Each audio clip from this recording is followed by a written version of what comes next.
Tonight, you lie down, the room goes dark, and your brain wakes up. It pulls up that argument from 2 years ago. It drafts emails you'll never send. It runs worst-case scenarios for tomorrow like it's training for disaster. You've tried everything. Still, the thoughts keep coming. But here's what nobody tells you. Your brain isn't broken. It's doing exactly what it evolved to do. Sleep researcher Jerome Siegel studied the last remaining hunter-gatherer tribes on Earth, the Hadza in Tanzania, the Tsimane in Bolivia. What he found shocked the scientific world. Ancient humans did not sleep in one long, unbroken block.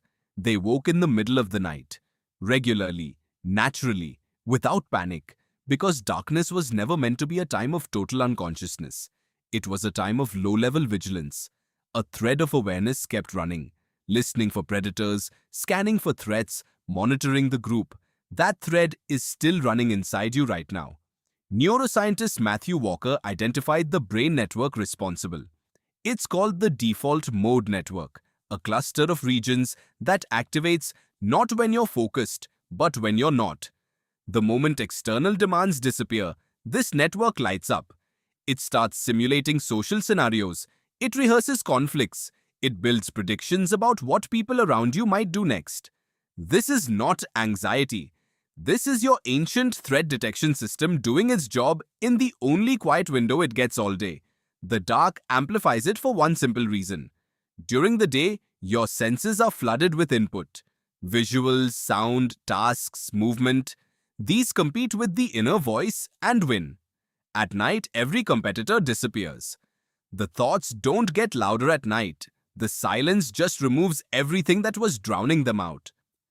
Now here's where it gets specific. Psychologist Ethan Kross at the University of Michigan studies what he calls chatter, the looping, self-critical inner voice that takes over when you're alone and still. His research found that late-night rumination clusters around two things almost every time: unresolved social situations and perceived threats to status. Not lions, not physical danger. Interpersonal risk, whether someone in your group is angry with you, whether you said the wrong thing, whether your standing slipped. Your brain treats an unanswered text with the same urgency it once used for a rival who might cut off your food supply. The stakes have completely changed. The machinery has not. And it gets more precise. Kross found the mind doesn't spiral randomly. It gravitates toward open loops, situations with unresolved emotional weight. Finished things don't come up. It's always the conversation that didn't reach a conclusion, the relationship where something was said but never addressed. Your brain flags open files and keeps them in active memory until they close.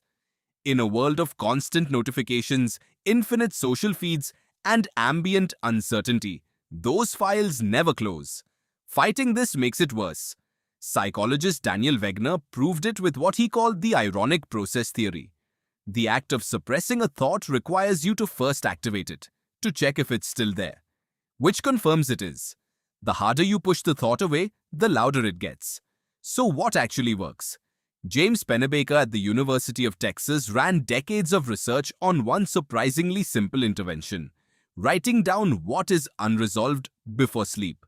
Not solving it, not processing it, just externalizing it onto a page.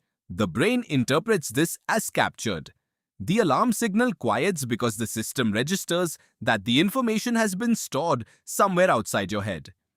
You become both the watcher and the one being watched over. Your ancient brain only needs one thing to stand down: proof that the warning was heard. So tonight, when the spiral starts, you know what it actually is. It's not a flaw. It's a 100,000-year-old surveillance system that kept every single one of your ancestors alive through the dark. You can't turn it off, because turning it off was never the point. The point was to survive the night. And here you are, lying in the dark thinking, proof that every one of them did.